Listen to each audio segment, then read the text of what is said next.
నెలకి 50,000 నుండి 60,000 ఆదాయం రన్ టైలర్ యాప్లో ఆర్డర్ కంప్లీట్ చేసి పేమెంట్ పొందండి. తర్వాత మీకు ఎప్పుడైనా వెనక్కి వెళ్ళిపోవాలనిపించే సిచ్యువేషన్ ఫేస్ చేశారా? Bad situations, bad comments like rumours, gossips. Rumours అంటే ఏముందండి, వాటంతట అవే క్రియేట్ అవుతాయి, అవే వెళ్ళిపోతాయి. ఎందుకు క్రియేట్ అవుతాయో కూడా తెలియదు కొన్ని అయితే. నాకు ఈ మధ్య అనిపిస్తుంది, ఏదైతే పర్టికులర్గా నేను బ్రేక్ తీసుకొని మళ్ళీ రీఎంట్రీ ఇద్దామని వెయిట్ చేస్తున్నానో ఈ మధ్య అనిపిస్తుంది కొంచెం ఇండస్ట్రీ అట్మాస్ఫియర్ చేంజ్ అయిపోయింది, ఫ్రెష్నెస్ అన్న ఫీలింగ్ ఎక్కువైపోయింది. ఫస్ట్ ఆఫ్ ఆల్ మన ఇంట్లో ఫుడ్ మనకు నచ్చట్లేదు, బయట ఫుడ్డే ఎక్కువ నచ్చుతుంది మన వాళ్ళకేమో. ఈ మధ్య అనిపిస్తుంది ఏంటి వెయిట్ చేయడం కంటే ఏదైనా బయట ఏదైనా వర్క్ చేసుకుంటే బెటర్ ఏమో, అసలు వెయిట్ చేయడం వేస్ట్ అని అనిపిస్తుంది ఇంకా. సో చూడాలి. ఒక 3 yearsలో ఎంత మార్పా? అలా వచ్చి 3 years కూడా నేను బ్రేక్ తీసుకోలేదు. మనసు మమత నేను 6th month వరకు చేశాను ప్రెగ్నెంట్ అయ్యి. 2-3 months అనే చెప్పాలి. ఏదైతే నాకు చిన్న సర్కిల్ ఉందో ఆ సర్కిల్లోనే నేను ట్రై చేసిన దాంతో చూసి చూసి చూసి నేను వెక్స్ అయిపోయాను ఇంకా. ఓకే ఇట్లా కాదు, అసలు ఇలా లేదు. అది పోనీ మన దగ్గర బాగా డిఫెక్ట్ అయింది నిజంగానే. డెలివరీ అయిపోయింది, శిరీష చాలా లావ్ అయిపోయింది, అసలు ఫ్రేమ్ పెడితే చూడలేకపోతాను, హీరోయిన్ మెటీరియల్ కాదంటే నా దగ్గర మైనస్ ఉందని నేనే డ్రాప్ అవుతాను. నా దగ్గర ఏ మైనస్ లేదు. చూసాను నేను, అదే నేను నేనే చెప్తున్నాను కదా, మీరు ఎంట్రీ కూడా ఇచ్చారు, ఇంటర్వ్యూ అంటే కొంచెం టైం కుదరదు అన్నారు, మీరు ఆల్రెడీ స్క్రీన్ మీద కనిపిస్తున్నారు కదా అన్నాను. You look good. అండ్ అలా ఇంకా చెప్పాలంటే ట్రెడిషనల్ ఆ లుక్ కన్నా కొంచెం వెస్టర్న్లో ఇంకా చూసి ఇంకా ఫ్రెష్ ఫీలింగ్ వస్తుంది మిమ్మల్ని చూసి. వాళ్ళకి ఏంటంటే ఒక రీజన్ కావాలి. ఇప్పుడు పాత వాళ్ళని కానీ నన్ను ఏదైనా వద్దనడానికి ఒక రీజన్ కావాలి. లేదు ఇదే ఛానల్ రిక్వైర్మెంట్ ఆర్ వాళ్ళ రిక్వైర్మెంట్, కొత్త వాళ్ళని తీసుకోవాలని, లేకపోతే వాళ్ళకి ఫ్రెష్నెస్ ఉంటుందని, వాట్ ఎవర్. వద్దులే శిరీష కొత్త వాళ్ళని ట్రై చేస్తున్నాము, లేదు పలానా బెంగళూరు పలానా చెన్నై వాళ్ళని ట్రై చేస్తున్నాము, దెన్ నీడ్ ఫ్రెష్ అంతే. అందుకని ఏమన్నా రిజెక్ట్ అవుతుందో ఏంటో మరి తెలియదు. అండ్ అలాగే మేబీ నేను విన్న దాని ప్రకారం ఏంటంటే బెంగళూరు నుంచి ఇక్కడ బయట నుండి ఎవరైనా తీసుకొస్తే వాళ్ళు చాలా తక్కువ రెమ్యునరేషన్ తీసుకుంటున్నారని విన్నాను. బట్ ఇది విన్న నేను వాళ్ళ రెమ్యునరేషన్స్ బాగానే ఉన్నాయని వాళ్ళు చెప్పడం కూడా విన్నాను. నేను అది యాక్సెప్ట్ చేస్తాను. రెమ్యునరేషన్ తక్కువ, మీరు ఉన్నారు బెంగళూరు నుంచి వచ్చారు, ఎంత పేమెంట్ ఒక 2-3,000 తీసుకుంటున్నారు అనుకుందాం. మీకు అప్ అండ్ డౌన్ ఛార్జెస్ ఉంటాయా, ఇదే ఫ్లైట్ కానీ ట్రైన్ కానీ, అకామిడేషన్ ఇస్తారా, ఫుడ్ డే అండ్ నైట్ చూసుకోవాలా. ఇక్కడ మన వాళ్ళకు పేమెంట్ ఇస్తే మన ఫుడ్ రివర్స్ తీసుకెళ్ళి మనం పెట్టుకొని ఎవ్రీథింగ్ కాస్ట్ మన. అండ్ వన్ మోర్ థింగ్, కొంతమంది బెంగళూరు అమ్మాయిలు హాఫ్ అమౌంట్ ప్రొడక్షన్కి ఇచ్చేసి కాస్ట్యూమ్స్కి హాఫ్ అమౌంట్ వీళ్ళు వేసుకుంటారు. అది కూడా లేదు.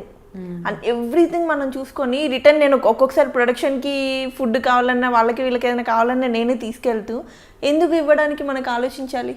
ఫస్ట్ ఆఫ్ ఆల్ మన తెలుగు వాళ్ళకి మనకు పెట్టడానికి రాదు, పక్క వాళ్ళు ఏమైపోయినా పర్లేదు కానీ తెలుగు వాళ్ళు అసలు రానిరు, అసలు వాళ్ళకి ఎంకరేజ్మెంటే లేదు. అసలు ఎవరున్నారు తెలుగు వాళ్ళు, తెలుగు హీరోయిన్స్ ఎవరున్నారు చెప్పండి టీవీ మీడియాలో? మీరు చెప్పగలరు గట్టిగా 4 పేరు చెప్పండి. ఇప్పుడు కష్టం, కాంప్లికేటెడ్ యాక్చువల్లీ ఈ సిచ్యువేషన్ చూస్తే. నెగిటివ్ అయినా చెప్పొచ్చు, సెకండ్ లీడ్స్ చెప్పొచ్చు, బట్ లీడ్ అన్నది ఎవరు జస్ట్ చిన్న క్యారెక్టర్ చేసే వాళ్ళని కూడా బయట నుంచే తెస్తున్నారు. హీరోస్, ఆంటీస్ అందరూ అక్కడ వాళ్ళైనా పోనీ వాళ్ళని ఇక్కడ తెచ్చుకుంటున్నారు. కన్నడలో మన ఒక్కడికి కాల్ చేయమనండి, వాళ్ళు చేయరు. వాళ్ళకి ఆ పార్షాలిటీ చాలా ఎక్కువ కన్నడీస్కి. వాళ్ళు ఎంతసేపు మా లాంగ్వేజ్ మా వాళ్ళు ఉండాలి, మా వాళ్ళు ఉండాలి, మా వాళ్ళనే ఉంటుంది. అట్లీస్ట్ తమిళ్ వాళ్ళైనా కాల్ చేసి పిలుస్తారేమో కానీ కన్నడ నుంచి మనకు కాల్సే రావు. అంత ప్రొటెక్ట్ చేసుకుంటారు వాళ్ళ ఇండస్ట్రీని వాళ్ళు. మన వాళ్ళు మాత్రమే ఎందుకు అలా? వాళ్ళు చాలా ప్రొటెక్ట్ చేస్తున్నారు అనేసి మన వాళ్ళు కూడా దగ్గరుండి ప్రొటెక్ట్ చేస్తున్నారు అంటారా? దగ్గరుండి ప్రొటెక్ట్ చేసుకుంటున్నారు, వాళ్ళని తీసుకొని వాళ్ళని ప్రొటెక్ట్ చేస్తున్నారు. మీరు మాత్రమే కాదు అంటే మీరు అది చెప్పేది అలాగే అంత క్లియర్గా ఉందన్నమాట. వాళ్ళని వాళ్ళు ప్రొటెక్ట్ చేసుకుంటున్నారు, మన వాళ్ళు కూడా వాళ్ళని ప్రొటెక్ట్ చేస్తున్నారు. నేనైతే తమిళ్లో నేను ఒక ప్రాజెక్ట్ చేశాను. నాకు ఇప్పటికీ తమిళ్ నుంచి ఏమైనా కాల్స్ వస్తాయి అంటే, నాకు బేబీ ఉంది క్యారీ చేయడం ప్రాబ్లం అని నేను చేయట్లేదు, కానీ కన్నడ నుంచి ఏ రోజు ఎవరికి కాల్ రాలేదండి. నేను చాలామందిని కూడా కనుక్కున్నాను, ఎప్పుడు మరి బెంగళూరు నుంచి మాకు కాల్ రాలేదు. కనీసం ఇక్కడ ఎవరు ఆడిషన్ చేయరు బెంగళూరు వాళ్ళు. మన వాళ్ళు సీరియల్ స్టార్ట్ అవ్వగానే చలో బెంగళూరు ఆడిషన్ చేయాలి అంతే, అలా ఉండేది. అండ్ కాల్ చేయడం కూడా డైరెక్ట్గా సీరియల్ స్టార్ట్ అవుతుందనగానే మేనేజర్స్కి ఎవరికైనా చెప్పేస్తే బెంగళూరు నుండి పిక్స్ అవి ఇవి పంపించేస్తారు, సెలెక్ట్ చేసుకుంటారు. ఆల్రెడీ 1 or 2 మూవీస్ చేసిన వాళ్ళు, లేదంటే సీరియల్స్లో 1 or 2 సీరియల్స్ చేసిన వాళ్ళను పిలుస్తున్నారు. అక్కడ అసలు కొంతమంది క్యారెక్టర్ చేసిన వాళ్ళు ఇక్కడ హీరోయిన్స్, జస్ట్ డే క్యారెక్టర్స్ చిన్న, ఇప్పుడు మరదలు చెల్లెలు క్యారెక్టర్స్ చేసే వాళ్ళు ఉంటారు కదా, ఇక్కడ వాళ్ళని తీసుకొచ్చి హీరోయిన్స్గా పెడుతున్నారు. అండ్ పోనీ బాగున్నారు, అబ్బా నిజంగా మనం ఎందుకు పనికొస్తాం ఒక్కొక్కరు చాలా బాగున్నారు కదా అన్నట్లేదు. గట్టిగా ఉంటే ఒక 4-2-3 అమ్మాయిలు బాగుంటారు, పర్లేదు అనిపిస్తుంది. అంతమంది ఎక్కడ బాగున్నారండి? ఛానల్ పెడితే అసలు స్టే చేయాలి అనిపించాలి కదా కనీసం. పోనీ గ్లామర్ పక్కన పెట్టేద్దాం, పర్ఫార్మెన్స్ అనేది ఇంపార్టెంట్ అనుకున్నా కూడా దానికి కూడా లేదు. నేర్పించి చేపిస్తే ఎలా వస్తుంది? ఒక డైలాగ్ ఇంటెన్సిటీ, ఇప్పుడు నేను ఏదైతే ఎమోషనల్గా ఫీల్ అయ్యి తెలుగులో నేను చెప్పినంత నాకు తమిళ్లో చెప్పమంటే నాకు రాదు. నా మదర్ టంగ్ నేను ఏదైతే లోపల నుంచి ఫీల్ అయ్యి చెప్తున్నానో అదే వస్తుంది కదా. నేర్పించి ట్రైనింగ్ ఇప్పించి తెలుగు నేర్పించుకొని అన్నీ నేర్పించుకొని ఎందుకంత కష్టపడ్డాం? అసలు అది లాజికే అర్థం కావట్లేదు నాకైతే. డే బై డే నేను అది ఆలోచిస్తుంటే ఇంట్లో పిచ్చెక్కుతుంటుంది. ఏంటి రీజన్ ఇది, అసలు ఏముంది అని ఆలోచించితే ఏమి ఉండదు అక్కడ. సో ఇప్పుడు అనిపిస్తుందా ఎప్పుడైనా కూడా, అంటే ఇప్పుడు ఒక సీరియల్కి కంబ్యాక్ చేశారు, బట్ మీరు చెప్తున్నారు ఇండస్ట్రీ అంతా మారిపోయింది, రావచ్చు రాకపోవచ్చు ఫ్యూచర్లో. ఇన్ కేస్ ఒకవేళ వచ్చినా కూడా సేమ్ నెగిటివ్ కైండ్ ఆఫ్ అయినా కూడా ట్రావెల్ చేయాల్సి వస్తుంది. ఒక మెయిన్ లీడ్ చేసి నేను ఏదైనా క్యారెక్టర్ చేస్తా అంటే తక్కువ బడ్జెట్లో నాకు ఇస్తారు. కాకపోతే నేను అక్కడ మనసు చంపుకొని ఒక అమ్మాయిని పక్కన హీరోయిన్గా, ఎవరో అమ్మాయిని ఏ రకంగా లేని ఒక అమ్మాయిని హీరోయిన్గా చూస్తూ నేను బేర్ చేస్తూ నేను అలా చచ్చిపోలేను రోజు. ఇదే చేయకుండా ఇంట్లో ఉన్నా బాగానే ఉన్నట్టు అనిపిస్తుంది, కానీ ఇంకా అది ఫేస్ చేయలేను. సో మరి అలా చేయలేనప్పుడు ఇప్పుడు ఈ మధ్య కాలంలో అనిపిస్తుంది, అంటే ఎడ్యుకేషన్ కంప్లీట్గా ఫినిష్ చేసి ఉంటే అట్లీస్ట్ ఏదో చిన్న నా ఓన్ బిజినెస్ స్టార్ట్ చేసి ఉండేదాన్ని, లేదంటే ఒక జాబ్లో అయినా జాయిన్ అవ్వచ్చు, ఎందుకంటే మీరేమంత ఏజ్ అయిపోలేదు, యూ కెన్ డూ. అలా ఎప్పుడైనా అనిపించిందా? ఒక స్టడీస్ అయితే కంప్లీట్ చేసి ఉంటే బాగుంది. అంటే ఫినాన్షియల్లీ ఫస్ట్ నుంచి మేము బిలో మిడిల్ క్లాసే. అంటే ఒక్కొక్క డే ఫుడ్ కూడా ఉండేది కాదు, ఆ స్టేజ్ నుంచి వచ్చాను నేను. మమ్మీ డాడీ వచ్చేసి ఒక స్టేజ్లో రోడ్డు పైన చౌరస్తా మీద మిర్చి బజ్జీ బండీలు ఉంటే వర్షంలో తడిస్తే ప్యాక్ చేసి ఇచ్చిన డేస్ కూడా ఉన్నాయన్నమాట నా లైఫ్లో. సో మా ఫ్యామిలీ అయితే ఏదైతే అంత స్ట్రగుల్ ఫేస్ చేసి వచ్చిందో అక్కడ నుంచి మళ్ళీ డౌన్ వెళ్ళొద్దని అంతే. ఇప్పటికీ స్ట్రగుల్ ఫేస్ చేయడం. ఒక్కొక్క డే ఇంట్లో రైస్ ఉండేది కాదు, పక్క వాళ్ళని అడుక్కొని మమ్మీ బీడీలు చేసేవాళ్ళు, ఎక్కువ కరీంనగర్లో బీడీలు అవి చేస్తుండేవాళ్ళు. ఆ బీడీలో ఆకు అంతా తీసుకొచ్చి పొయ్యి పెట్టుకుని జస్ట్ నూకన్నం ఉంటుంది కదా రైస్ కాకుండా, ఆ నూకన్నం బాయిల్ చేసుకొని తినేవాళ్ళం. అండ్ అక్క వాళ్ళు వచ్చేసి ఒక 75 రూపీస్కి సేల్స్ వర్క్ కూడా చేసిన డేస్ ఉన్నాయి. మమ్మీ ఒక 2500కి ఒక 1 month సెక్యూరిటీ గార్డ్గా చేసిన డేస్ ఉన్నాయి. సో అంత స్ట్రగుల్ నుంచి వచ్చి చూసి ఇప్పుడు గట్టిగా నోరు తెచ్చి నాకు ఒక ఆఫర్ ఇవ్వండి అని మనం అడగలేము. తెలుగు వాళ్ళు ఎవరైనా, అందరూ మన దగ్గర ఉన్న వాళ్ళు అందరూ బిలో మిడిల్ క్లాస్ లేకపోతే మిడిల్ క్లాస్. కష్టపడి పని చేద్దామంటే మీరు ఇప్పుడు ఈ టైంలో కూడా ఆఫర్స్ ఎవరికి ఇవ్వనట్టయితే పక్క వాళ్ళని ఎవరినో తెచ్చుకొని అది చాలా హర్టింగ్గా ఉంటుంది. ఇప్పుడు ఇంత ఫేమ్ వచ్చిన 15 సీరియల్స్ చేసిన నేను వెళ్ళి ఎక్కడో చోట జాబ్ చేస్తా అంటే నన్ను వాళ్ళు చీప్గానే చూస్తారు.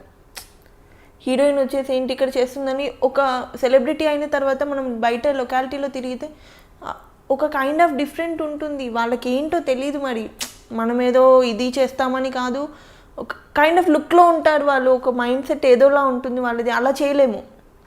ఇప్పుడు నేను వెళ్ళేసి 5,000కైనా జాబ్ చేయడానికి రెడీ ఉన్నాను, కాకపోతే నాకు రావు. మీకేం తక్కువ, మీకెందుకండి చేయడం, ఇక్కడికి వచ్చినా పని చేస్తుందా లేదా, మీకు ఆఫ్టర్ ఈ పని ఎందుకు మీరు చేయడం అన్నట్టు చూసి జడ్జ్ చేసేస్తారు. తిని అసలు ఏం పని చేయలేదు, తిని పని చెయ్యొద్దు అన్న ఫీలింగ్. మా ఫ్యామిలీ మా చుట్టాల్లోనే ఏం తక్కువ ఉంది శిరీషకి, అన్ని సీరియల్స్ చేస్తుంది, అన్ని లక్షలు సంపాదించేసి ఉంటుంది. నా ఫ్రెండ్స్ క్లాస్మేట్స్ ఎవరైతే ఉన్నారో ఒక 1 lakh ఉంటే అడ్జస్ట్ చేయవే, నేను నెక్స్ట్ మంత్ అలా ఇచ్చేస్తాను. నాకు ఫోన్ చేసి అలా 1 lakh అంత ఈజీగా అడుగుతున్నారా? 1 lakhని ఎలా అవుతుంది అలా? నేను నెల మొత్తం కష్టపడితే నాకు ఫైనల్గా ఒక 2-3 వేలు మిగిల్చుకోవడమే కష్టం అవుతుంది. నా మెయింటెనెన్స్ మమ్మీ వాళ్ళని కానీ వీళ్ళని కానీ చూసుకోండి. మీరు ఫ్యామిలీ మొత్తము చూశారు అండ్ చూస్తున్నారు, అయినా కూడా ఇప్పుడు మీకు కష్టపడి మీ బేబీని క్యారీ చేస్తూ మీరు ఇప్పటికీ కూడా కష్టపడి మీ మమ్మీని చూడాలనుకుంటున్నారు, మీ అమ్మమ్మని చూడాలనుకుంటున్నారు. సో మీ డాడీ ఎక్స్పైర్ అయ్యారు హెల్త్ బాగాలేక రీసెంట్గా. అంటే ఇన్ని రెస్పాన్సిబిలిటీస్ ఉన్నాయి కాబట్టి మీరు ఇంకా కష్టపడాలనుకుంటున్నారు.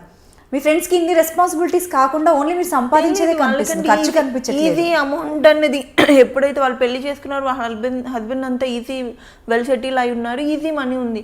నేను ₹1 ₹1000 పేమెంట్కి డే అండ్ నైట్ వర్క్ చేసిన డేస్ ఉన్నాయి. ఇవాళ మార్నింగ్ 6కి వెళ్తే నెక్స్ట్ డే మార్నింగ్ 6కి ప్యాకప్ అయ్యి వర్క్ చేసిన. ఎందుకు రామ్లం అండి, దగ్గర నేను ఒక 5-6 డేస్ కంటిన్యూస్గా అలా వర్క్ చేసిన డేస్ ఉన్నాయి. వర్షంలో చలిలో కానీ ఎందుకు అంత తక్కువ రెమ్యునరేషన్కి మీరు వర్క్ చేశారు? అంటే మీరు ఆల్రెడీ పీక్ స్టేజ్లో ఉన్నారు, మీకు ఆపర్చునిటీస్ చాలా రామం వస్తున్నాయి. అప్పటికి కొంచెం పడలేదు. ఎప్పుడైతే స్టార్టింగ్ అడగకిచ్చే మనసు కొన్ని ప్రాజెక్ట్స్కి నేను తక్కువే తీసుకున్నాను. నాకు తెలియదు ఒక మెయిన్ లీడ్ ఎంత తీసుకుంటున్నారో తెలియదు. గట్టిగా డిమాండ్ చేస్తే ఏమో ఆఫర్ తెలుసుకోలేదు బయట అంటే ఎలా ఉంది అనేది. అక్క కూడా ఏంటంటే చిన్న చిన్న రోల్స్ చేసి వచ్చింది, తను ఎప్పుడు మెయిన్ లీడ్ చేసింది తెలియదు. ఒకవేళ గట్టిగా డిమాండ్ చేస్తే ఆఫర్ రాదేమో, ఎందుకు ఛాన్స్ తీసుకోవడం, అంత ఫుడ్డే లేకుండా స్టేలో వచ్చిన దానికి ఇప్పుడు 1000 రూపాయలు వచ్చినా పర్లేదు, నెలకు 10,000 వచ్చినా చాలు, నేను ఇందులో హ్యాపీగా బ్రతకొచ్చనే ఉండేదాన్ని నేను ఎప్పుడు. ఇప్పటికీ నేనేం డిమాండ్ చేయనండి, మరి ఎందుకో మరి తెలియదు. శిరీష చాలా ఎక్కువ డిమాండ్ చేస్తుందంట, అసలు 10,000కి మించి తక్కువ చేయదంట. అంటే నాకు ఎవరు కాల్ చేశారు, ఎవరు అడిగారు, ఎవరితో చెప్పాను నేను, ఎందుకు క్రియేట్ చేస్తారు ఇవన్నీ? వాడికి ఎవరికో ఒకరు నచ్చేసి ఉంటారు, వాడు మెంటల్గా ఒకరిని ఫిక్స్ చేసుకుని ఉంటాడు, ఇవి అమ్మాయిని రిజెక్ట్ చేపియాలి అంతే. దానికి 1,00,000 రీజన్స్, లావ్ అయ్యాలని, లేకపోతే అమ్మాయి లొకేషన్లో టైంకి రాదు, అసలు షార్ట్లో టైంకి ఉండదు, పిచ్చి పిచ్చి వేషాలన్నీ లొకేషన్లో వేసి ఎందుకు వేస్తాను?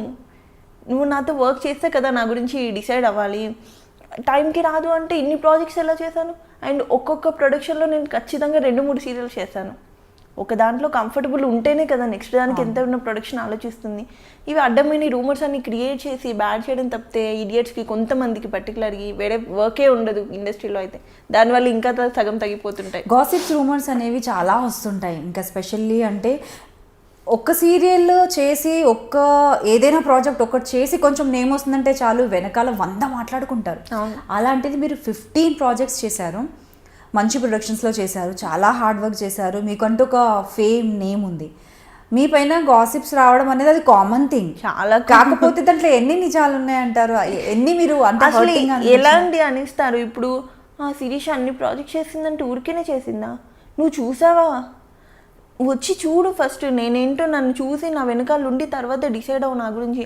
4 ఆఫర్లు రాగానే ఇంక ఖచ్చితంగా ఏదో ఒకటి నేను చేస్తే ఎఫ్ఐఆర్ అనేది మెయింటైన్ చేస్తేనే అవుతుందా? ఏమో నాకు లక్ బాగుందేమో, నేను ప్యాకప్ అయ్యేంత వరకు 3 o'clock midnight షూట్ చేయమన్నా నేను చేస్తాను. ఇంకొక అమ్మాయిలు చేయకపోవచ్చు, నేను కోఆపరేట్ చేయడం నచ్చిందేమో ప్రొడక్షన్కి, అందుకని కంటిన్యూ అయ్యానేమో. మెంటల్లీ అసలు అనవసరమైన చెత్త అంతా క్రియేట్ చేసి స్లాబ్ పెట్టడం తప్పితే ఏం లేదు దీనికి. ఇంకా లక్కీగా మా హస్బెండ్ అనేవాడు లవ్ మ్యారేజ్ కొంచెం ఎక్కువ అర్థం చేసుకుంటాడు కాబట్టి నేను బ్రతికిపోయాను. ఈ పిచ్చి రూమర్స్ వల్ల ఒకవేళ అటు ఇటు మెంటాలిటీ ఉండి కొంచెం అనుమాన పోవడం అయితే ఈ పాటికి వదిలేసేవాడు నన్ను. అలా ఉంటాయి అన్నెసరీ థింగ్స్, అసలు లేనివి. నేను టైంకి వెళ్ళి నేను పొద్దున్న 7 o'clock ఉండమంటే 9కి షార్ట్లో ఉన్నానంటే నేను 8:45కి ఉన్న డేస్ కూడా ఉంటాయి. ఎందుకు ఉండరు షార్ట్లో? ఎవరు చూసారు, ఎవరు మాట్లాడారు చూడకుండా ఉన్నాను. వాళ్ళు అసలు ఆ ప్రొడక్షన్లో కొన్నిట్లలో నేను చేయలేదు, వాళ్ళు కూడా ముందే డిసైడ్ అయిపోతారు. అలా ఎవరికి నచ్చినట్టు వాళ్ళు రాసుకుంటూ ఉంటారు అలా. సో ఫ్రస్ట్రేషన్, మనుషుల ఫేస్ని చూసి వాళ్ళు ఎలా ఉంటున్నారో చూసి మనం డిసైడ్ చేయలేము. నేను ఆల్మోస్ట్ 2-3 times అయినా చూసి ఉండొచ్చు, మీ స్టేటస్ కావచ్చు, పిక్స్ కావచ్చు. అంటే మనిషిలో ఒక ప్లెజెంట్నెస్ అనేది అది గాడ్స్ గ్రేస్. ఎప్పుడు నవ్వుతూ హ్యాపీగా ఉండగలగడం, అందంగా కనిపించగలగడం, చూడగానే ప్లెజెంట్గా కనిపించగలగడం అనేది దేవుడిచ్చిన వరం. అలాంటి వాళ్ళకి ఏ కష్టాలు లేవని జనాలు అనుకుంటారు, బట్ ఎదురుగా మీరు ఖచ్చితంగా వాళ్ళు అంత స్ట్రాంగ్ కాబట్టి ఆ నవ్వులో వాళ్ళు ఎంత కష్టానైనా దాచుకుంటారు అన్నది మిమ్మల్ని చూసిన తర్వాత మళ్ళీ ఒకసారి ప్రూఫ్ అయింది నాకైతే. సీరియస్లీ హార్ట్ మెల్టింగ్ స్టోరీ అండి, చాలా కష్టపడ్డారు. ఈవెన్ నేను అనుకున్నాను, బట్ కంప్లీట్గా మిగతా వాళ్ళు జడ్జ్ చేసినా నేను జడ్జ్ చేయలేదు. మీరు అంత కష్టపడ్డారంటే నాకు కొద్ది గొప్ప మీ గురించి తెలుసు, అంటే మీ సిస్టర్స్ గురించి. అండ్ మీరు హార్డ్ వర్క్ చేసి పైకి వచ్చారు. అంత ప్యాషన్ ఎవరికి ఉంటుంది, అంత హార్డ్ వర్క్ చేయాలని ఎవరికి ఉంటుంది చెప్పండి? ఎవరైతే అంత అవసరం, అంత కష్టం నుండి వస్తారో. ఏ సెలబ్రిటీని పెద్దవాళ్ళని తీసుకున్నా కూడా మనం చెప్పొచ్చు, టాప్ మోస్ట్ సెలబ్రిటీస్ అయినా కావచ్చు, కష్టపడి వచ్చిన వాళ్ళు చాలామంది ఉన్నారు. వాళ్ళు ఎంత ఇష్టపడి వచ్చినా కూడా కష్టాలను చూసిన వాళ్ళు ఉంటారు. అండ్ నేను ఎక్కువ ఇండస్ట్రీలో ఆఫర్స్ రావడానికి ఇప్పుడు వెయిట్ చేస్తున్నాను, కానీ ఎప్పుడు కష్టపడలేదండి. డైరెక్ట్గా వాటంతట ఎక్కువ బ్రేక్ తీసుకోలేదు. సిస్టర్ అయితే రజిత చాలా కష్టపడింది. తనైతే 250 రూపీస్కి కూడా ఏదో డూబ్గా చేయమంటే చేయడం, పెద్ద పెద్ద కొండలు ఎక్కమంటే ఎక్కడము, జస్ట్ ఒక రెమ్యునేషన్ పర్ డే 250 ఇస్తా అంటే కూడా కష్టపడింది తనైతే. ఇప్పటికీ ఈ మధ్య మదర్ రోల్స్ చేస్తే తను కొంచెం బిజీ అయింది, కానీ మొన్నటి వరకు తనకు కూడా అసలు ఆఫర్స్ లేవు. తన పాపం మొన్నటి వరకు కూడా స్ట్రగుల్ అవుతూనే ఉండేది. నాకంటే ముందంటే దగ్గర 10-15 years అయిపోయింది తను వచ్చి, ఇప్పటికీ స్ట్రగుల్ తనది.